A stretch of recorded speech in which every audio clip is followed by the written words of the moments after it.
Okay, I'm back.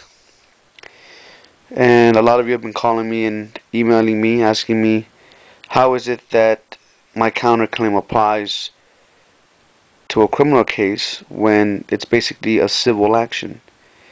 Okay? Now, before I go any further, I have to do a little disclaimer here. This is not legal advice. Everything I say is just my opinion. Everything I play, because I will be playing some audio, is also opinion of others. Okay, and not legal advice. If you want legal advice, go get yourself a competent attorney. Now that that's been said, I'm going to play an audio in a minute, but see, the counterclaim basically challenges jurisdiction. Okay? And in my opinion, I'm always going to win when there is no victim. Okay? You see, they want to start making all these rules and regulations and have to follow their policies. But I do not work for the state and I do not work for the city of Glendale. So how can their policies apply to me? Well, they don't. Okay? It's like if you work at a job and you have to follow their rules, well, why is it that a customer can do things that you can't? Because those rules don't apply to them. They apply to the people that work for that business or corporation, which is what the city of Glendale is, a corporation. Thank you very much. But let me play something right here, okay? And it might shed some light as to why it applies to a criminal case. And here's my very simplistic answer. For the last 10 years, we have used the rules. I never, almost never look at the law because in my belief system, basically the law is irrelevant. I'm looking at the rules. Years ago, in a criminal case up in Seattle, a fellow was in jail and waiting extradition to Texas. And he and his wife both on a charge of running a gifting program. And he was in jail in Washington State on a traffic violation that was a year old, driving without a license, driving while suspended, and driving without insurance. And for some reason, we were allowed to go into the jail cell and meet with him, where I handed him what we termed then an affidavit of specific negative affairment done in Rule 9A of the Rules of Civil Procedure, and this is in a criminal matter. Now, I told him exactly what to do, and he did exactly what he was told. And 45 minutes of the judge literally leaning over the bench, shaking his fist, screaming, throwing his glasses across the room, and finally collapsing in his chair, exhausted. He said that he was going to hold the matter over for another week, and they would try it again later. The following week, that case was completely gone. And when that man was finally extradited, he and his wife, to Texas 3 weeks later, as they got on the bus to be taken to Texas, a person representing the governor of the state of Washington handed the man and his wife a pardon for the last 12 and a half years for anything they may have done, and their names were expunged from all the records in the state of Washington. And that was done with 2 pieces of paper.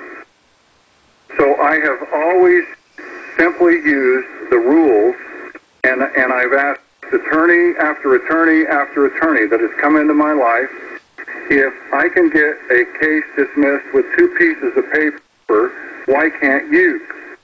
And of course their answer is, well, I don't know what you're doing, and I don't know how that works.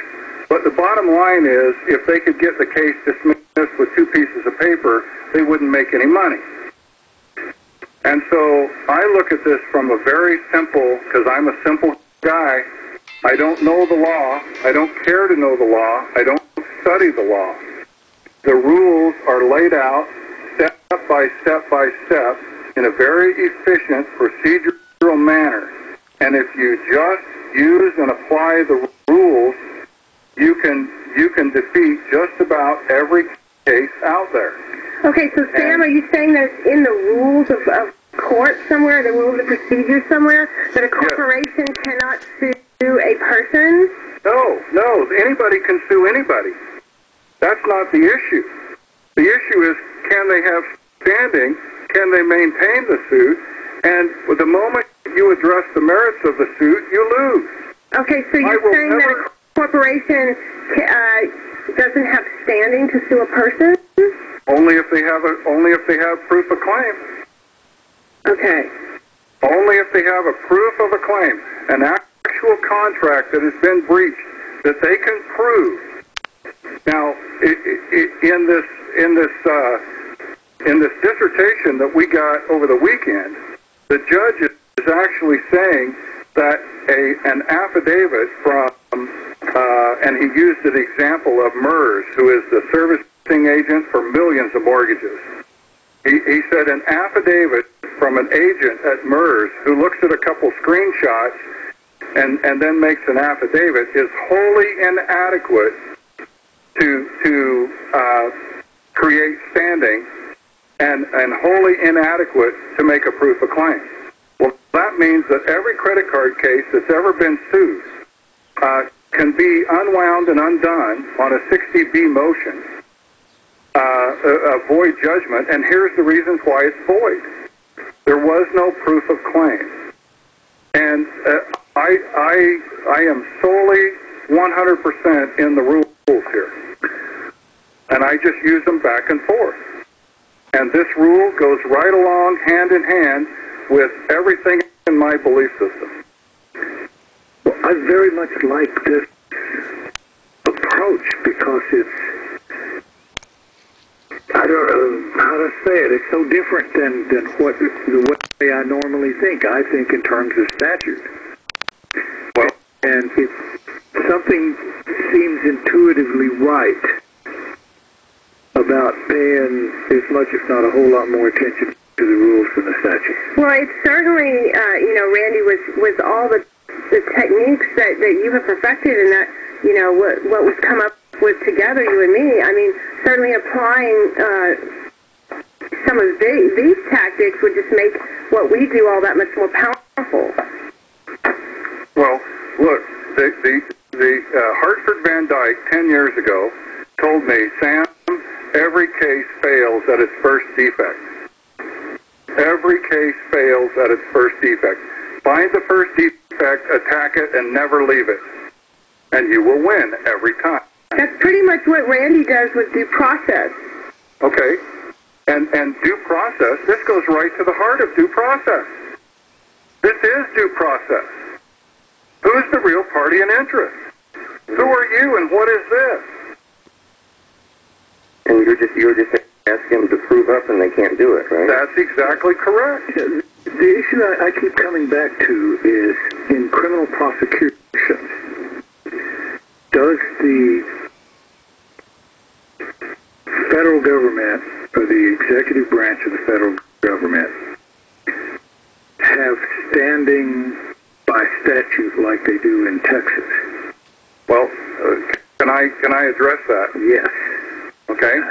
There's no such thing as a criminal statute until you stand under, and the judge uses that term, understand the charges against you. Every case brought is brought in commerce, and every case brought is civil until you cross the line on the sheet on the front sheet of the paper where you see the court caption and heading. When you cross those little parentheses over there to the charge, by understanding or standing under, it's civil. And I never did that. I never crossed over. I objected. I objected to the crossover. I objected to go from civil to criminal. There is no such thing as a criminal case until you make it so.